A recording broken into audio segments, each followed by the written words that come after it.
si Police Officer Balahania. Bakit sangkot pa siya sa kidnapping?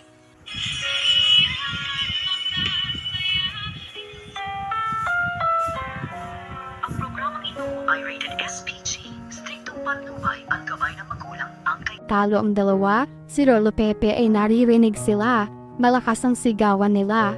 Alam ni Lolo Pepe na may kaaway si Moira. Sinilip niya ang bintana. Nakasiwang ito ng kaunti. Samantala nagalit rin si Zoe. Inawat niya ang mami niya baka kasi mapindot at mabaril si Carlos. Sabi ni Zoe, "Mami, ibaba mo nga ang baril mo."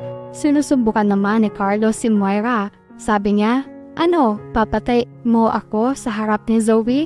Yan ba talaga ang gusto mo?" Sugot ni Moira.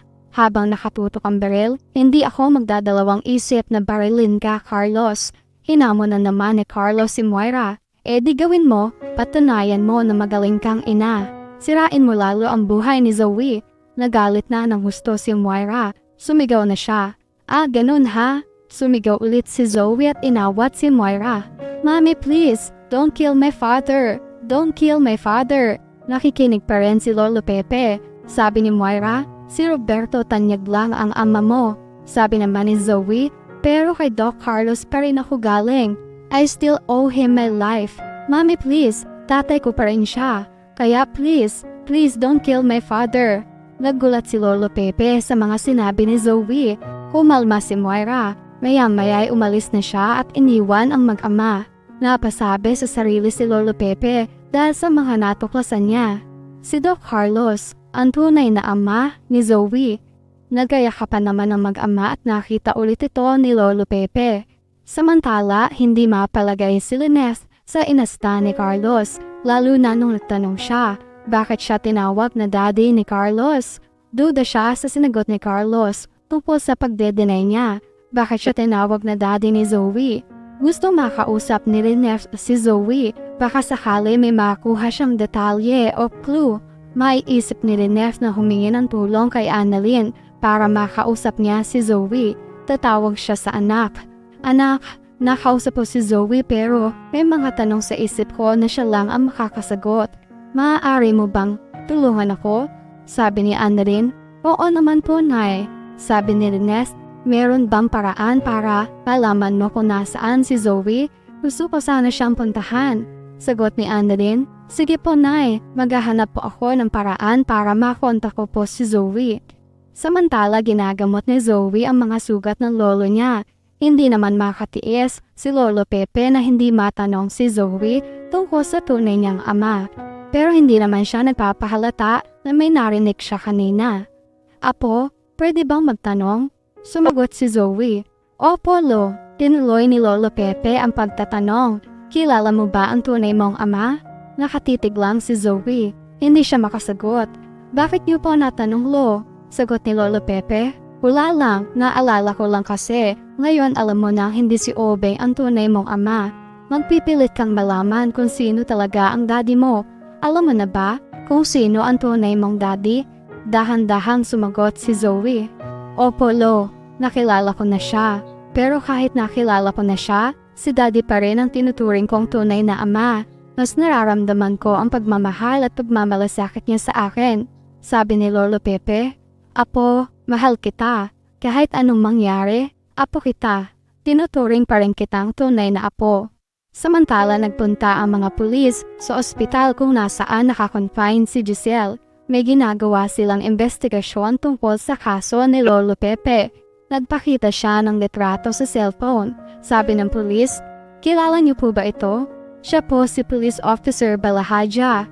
Tiningnan ni Giselle. Nagtataka siya. Sabi niya, "Bakit? Sangkot ba siya sa kidnapping?"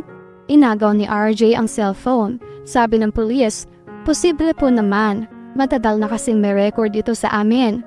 Nung makita ni RJ, sabi niya, "Natatandaan ko na siya. Siya ang nagtago ng CCTV footage na pinagtakpan niya dahil bata siya ni Moira.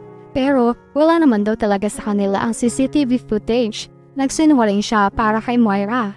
Ngayon naulit na naman. Ibig sabihin, magkasabwat sila ni Moira." Sa pag-alis naman ni Carlos, malalim ang iniisip ni Moira. Nag-iisip siya ng panibagong plano.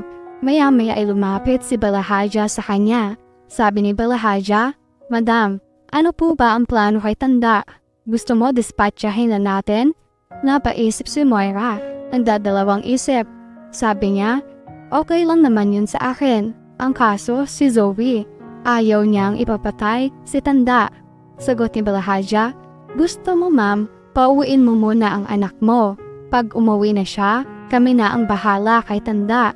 Pero ang hindi nila alam, naririnig sila ni Zoe. Ayaw niya ang ganong plano na masaktan ang lolo niya. Kailangan niya magawa ng paraan na makatakas si Lolo Pepe. Pero paano? Sabi niya, hindi niyo pwedeng saktan ang lolo ko. Kailangan makaligtas siya dahil sinusubukan ni Annalyn na matawagan si Zoe dahil na rin sa request ng kanyang nanay. Makakausap ni Annalyn si Zoe. Nakipagtulungan na rin sina RJ kasama si Annalyn para ma-detect ang kinaroroonan ni na Zoe, Moira at Lolo Pepe. Dahil alam ni RJ na magkasabwat sina Balahaja at Moira, unti-unti ay madidetect ng mga pulis ang tawag ni Annalyn kay Zoe. Madidetect nila ang lokasyon ni Zoe. Maghahanda na sila sa pagsalakay. Samantala, habang kausap ni Annalyn si Zoe sa cellphone, galit siya. Sabi niya, ano yun Annalyn? May naisip ka na naman bang dahilan para pagbintangan mo ako? Sumagot si Annalyn, hindi ako tumawag para makapag-away sa'yo. Tatanungin lang kita kung may ginagawa ka bang paraan para mahanap si Lolo. May balita ka na ba?